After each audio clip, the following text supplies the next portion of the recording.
Il n'y a qu'un seul nom qui sauve, qui guérit toutes les maladies.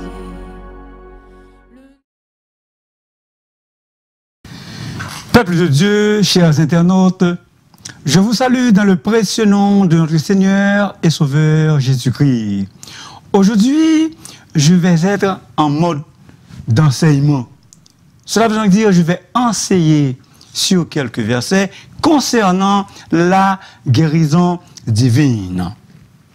Mais on garde le même sujet. Jésus guérit-il encore aujourd'hui? Jésus guérit-il encore aujourd'hui? Et comme vous le savez, Dieu, l'éternel Dieu, a traité une alliance de guérison avec son peuple, avec le peuple d'Israël. Dieu a conclu un pacte de guérison sur la croix. Et nous voulons l'impact de guérison dans nos vies. Le commandement de guérir. Guérir les malades est un commandement de Jésus. En d'autres mots, guérir les malades fait partie des commandements de Jésus. Guérissez les malades. Matthieu 10, verset 8. Guérissez les malades qui s'y trouvent. Luc 10 et le verset 9. Peuple de Dieu, nous devons garder les commandements de Jésus. Garder veut dire pratiquer les commandements de Jésus. La Bible dit, nous connaissons que nous sommes les enfants de Dieu lorsque nous aimons Dieu et que nous pratiquons ses commandements. Soulignez cela s'il vous plaît. Et que nous pratiquons ses commandements. Car l'amour de Dieu consiste à garder ses commandements. Lorsque nous aimons Dieu, le destinataire du livre des Actes s'appelle Théophile. Théophile, cela veut dire littéralement celui qui aime Dieu. Théo, Dieu. Philéo, aimer. Et donc, Théophile est quelqu'un qui aime Dieu. Aimons-nous notre Seigneur Jésus? Si oui, nous devons pratiquer ses commandements. Garder ses commandements, c'est aussi guérir les malades. Guérir les malades n'est pas une question de don, bien que la Bible en parle, ni d'appel spécial. C'est un commandement de Dieu, c'est un commandement de Jésus, guérir les malades. Nous sommes déjà appelés à guérir les malades. Je prie pour les malades, non parce que j'ai le don, ni parce que j'en ai reçu l'appel, mais premièrement parce que j'en ai reçu l'ordre. Ce que Dieu ordonne, il le donne. Donc, nous prions premièrement pour les malades parce que nous avons reçu l'ordre de Jésus-Christ lui-même, qui est notre Seigneur. C'est très important ce que je vais vous dire.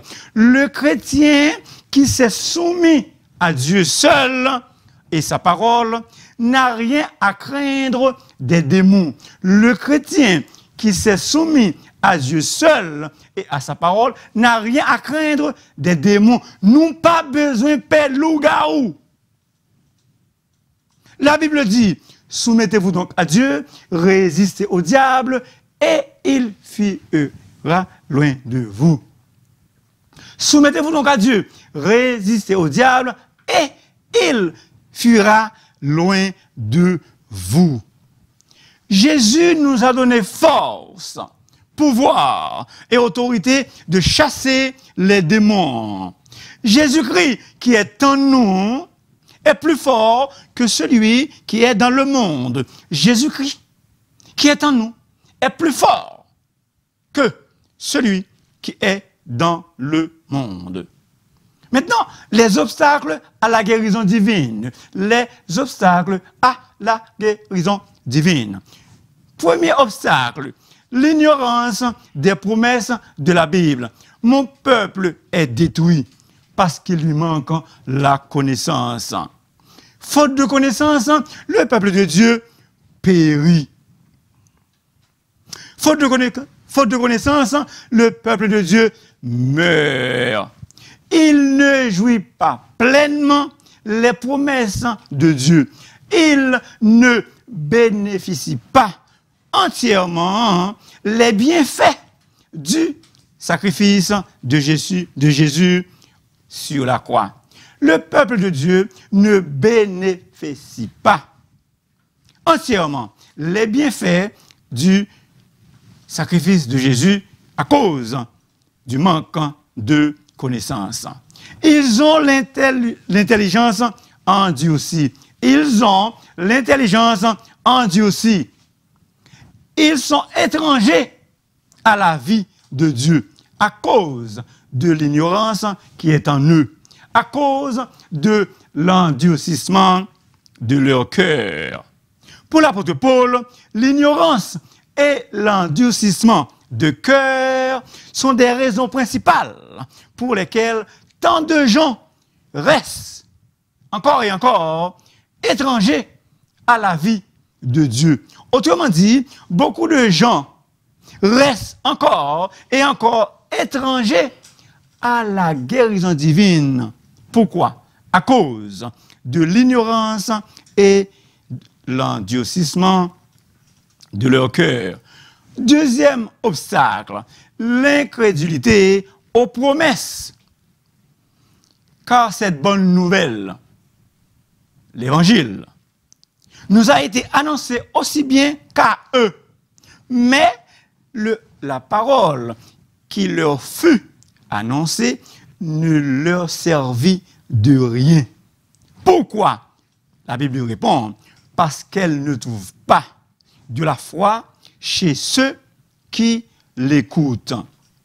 Un conseil salutaire,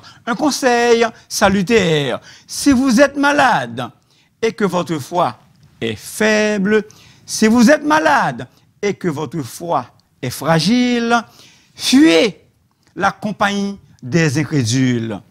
Ne vous laissez pas contaminer. Évitez la compagnie de ceux dont leurs paroles affaiblissent votre foi. Cherchez de préférence la compagnie des gens qui vont édifier votre foi et vous encourager. La parole de Dieu qui agit en vous, qui croyez. C'est pourquoi nous rendons continuellement grâce à Dieu qu'en recevant la parole de Dieu, vous l'avez reçue non comme la parole des hommes, mais comme la parole de Dieu. Soulignez ça s'il vous plaît. Qui agit en vous qui croyez. La parole de Dieu agit dans les croyants. Jésus lui-même a été limité à cause de l'incrédulité ambiante. En fait, Jésus n'a fait aucun miracle à Nazareth. Pourquoi? À cause de l'incrédulité ambiante. Le texte dit, à Nazareth, Jésus ne put faire là aucun miracle, si ce n'était qu'il imposa les mains à quelques malades et les guérit. Quelques malades. Et le texte continue. Et il s'étonnait de leur incrédulité. Jésus s'étonnait face à l'incrédulité des Nazaréens. Troisième obstacle, un manque d'unité. Je vous dis encore, c'est Jésus qui parle, je vous dis encore, si deux d'entre vous s'accordent sur la terre pour demander une chose quelconque, elle leur sera donnée ou accordée par mon Père qui est dans les cieux. Ainsi donc, au moins 3 obstacles face à la guérison divine. Premièrement, l'ignorance des promesses de la Bible. Faute de connaissance, le peuple de Dieu périt. Faute de connaissance, le peuple de Dieu périt. Aussi de la maladie. Deuxième obstacle, l'incrédulité quant aux promesses. Il faut croire dans les promesses de Dieu. Pourquoi? Parce que les promesses de Dieu ne failliront jamais. La parole de Dieu agit en nous, vous et moi, qui croyons. Troisième obstacle, un manque d'unité. Dans l'exercice de la guérison divine, les gens qui prient doivent absolument s'unir.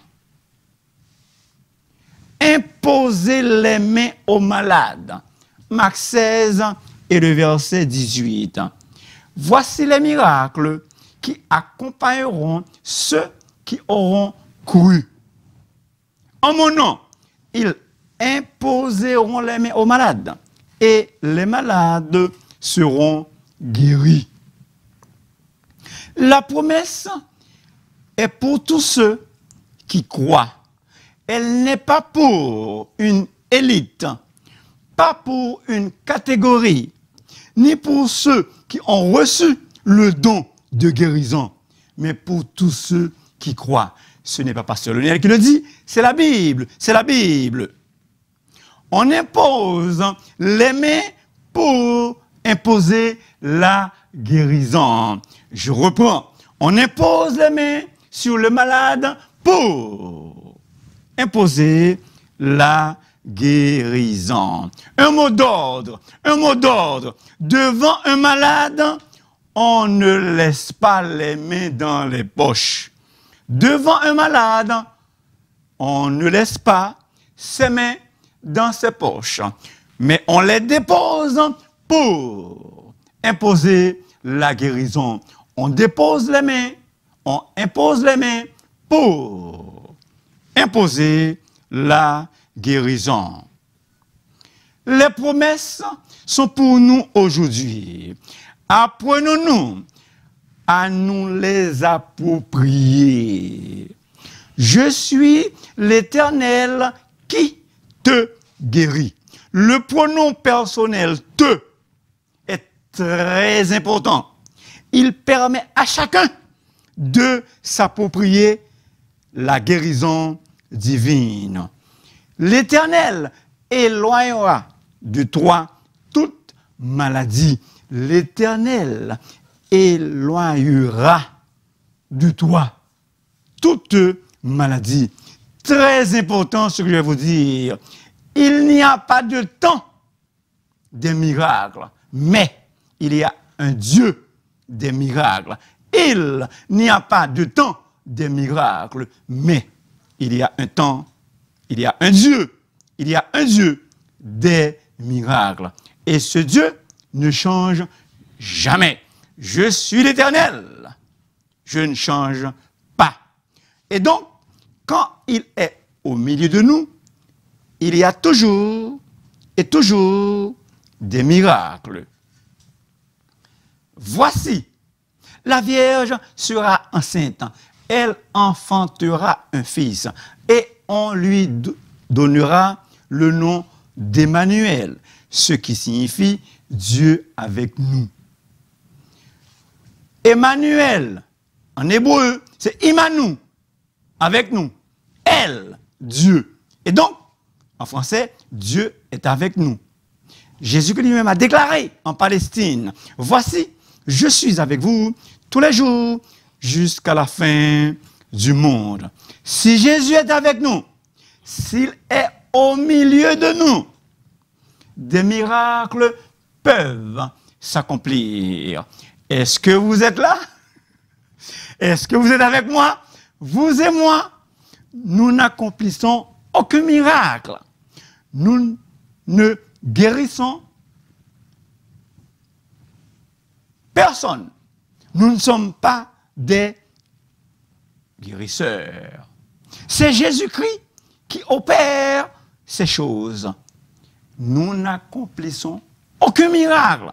Nous ne guérissons aucun malade. C'est Jésus-Christ qui opère ces choses par son Esprit Saint qui habite en nous. Écoutez bien un verset, s'il vous plaît. Comme Pierre visitait tous les saints, il descendit aussi vers ceux qui demeuraient à Lyde, et là, il y trouva un homme nommé Aîné, couché sur un lit depuis 8 ans et paralytique. Pierre lui dit, Jésus-Christ te guérit. Je vous l'ai déjà dit, c'est Jésus-Christ qui guérit. Pierre dit à l'homme, Jésus-Christ te guérit.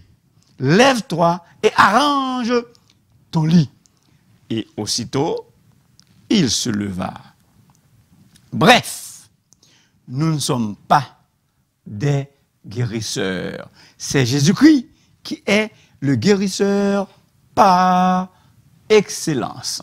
Maintenant, quelques versets qui feront du bien aux personnes âgées, à nos aînés.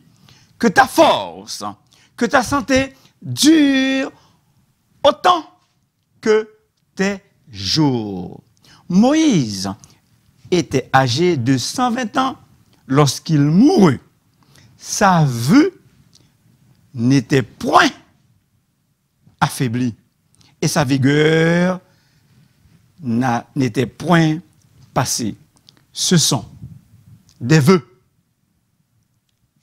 les désirs de mon cœur pour vous, chers aînés.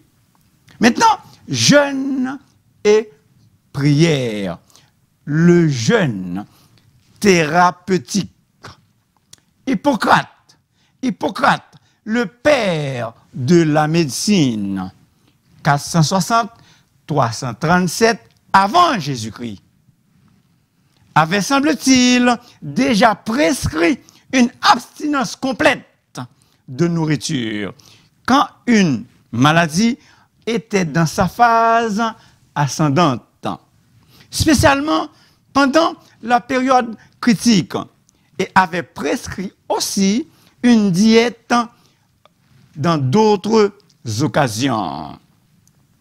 Maintenant, la Bible dit, vous ne jeûnez pas comme le veut ce jour, pour que votre voix soit entendue d'en haut. Cette sorte de démon ne sort que par la prière et par le jeûne. Jésus nous a encouragés à jeûner et prier. La Bible dit, ne vous inquiétez de rien, mais en toute chose, faites connaître vos besoins à Dieu par des prières et des supplications avec des actions de grâce. Et la paix de Dieu, qui surpasse toute intelligence, gardera vos cœurs et vos pensées en Jésus-Christ. Il est écrit, priez sans cesse. L'esprit d'attente, le terrain des miracles. De qui ou de quoi attendons-nous pour recevoir quelque chose? Juste avant sa guérison miraculeuse, le boiteux à la porte du temple s'attend à recevoir quelque chose. Acte 3, versets 5 à 6. Le premier miracle apostolique, le boiteux guéri. Il les regardait attentivement. Les ici, c'est Pierre et Jean. Et le boiteux les regardait. Il s'attendait, ou bien s'attendant à recevoir d'eux quelque chose. Alors, Pierre lui dit, je n'ai ni or, ni argent, mais ce que j'ai, je te le donne. Au nom de Jésus de Nazareth, lève-toi et marche. Le boiteux s'attendait à recevoir quelque chose. Et il l'a eu. Il était guéri. La louange ou l'adoration occupe une place extrêmement importante dans la guérison divine. Autrement dit, une adoration de qualité est une arme et un atout dans le service de guérison. Tu es le saint, tu sièges au milieu des louanges de ton peuple. Je m'écris, loué soit l'Éternel, et je suis délivré de tous mes ennemis. Dans les ennemis cités ici, on peut compter aussi la maladie.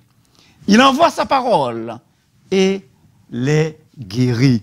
La parole de Dieu précède la guérison. La parole de Dieu précède la guérison.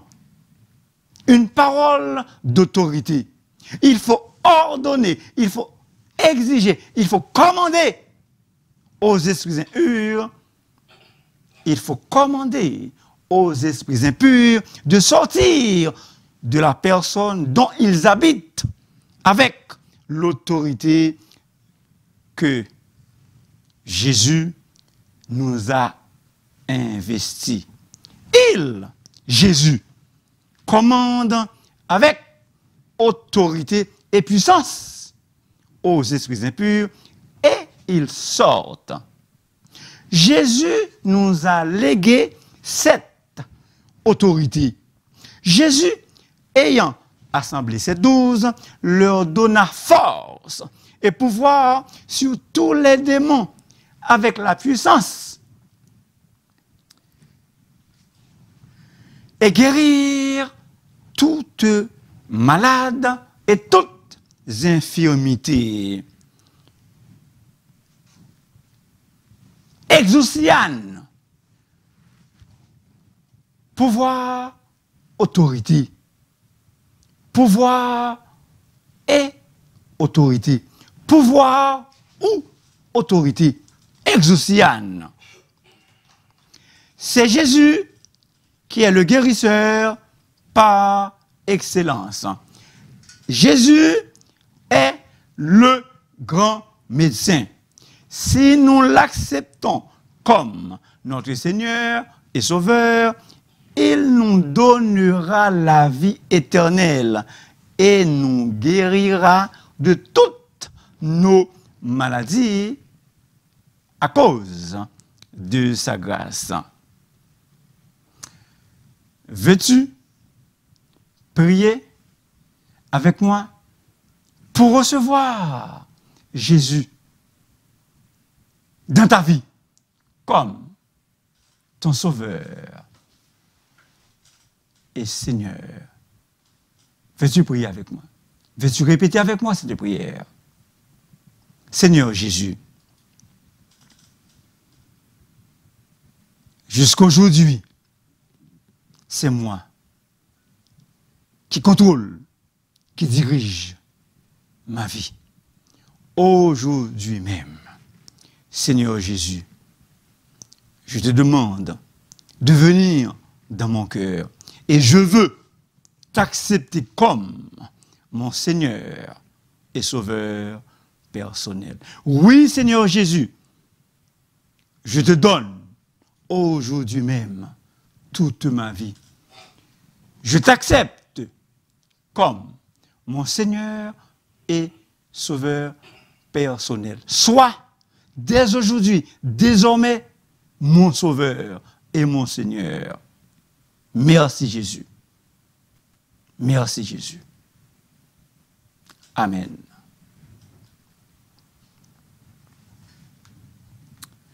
Si vous voulez, vous pouvez me contacter dans le 514-571-2196.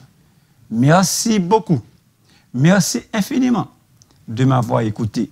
S'il vous plaît, n'oubliez pas de vous abonner, car la voix du serviteur est votre émission. Que le Seigneur vous guérisse, que le Seigneur vous sauve, qu'il en soit ainsi pour vous.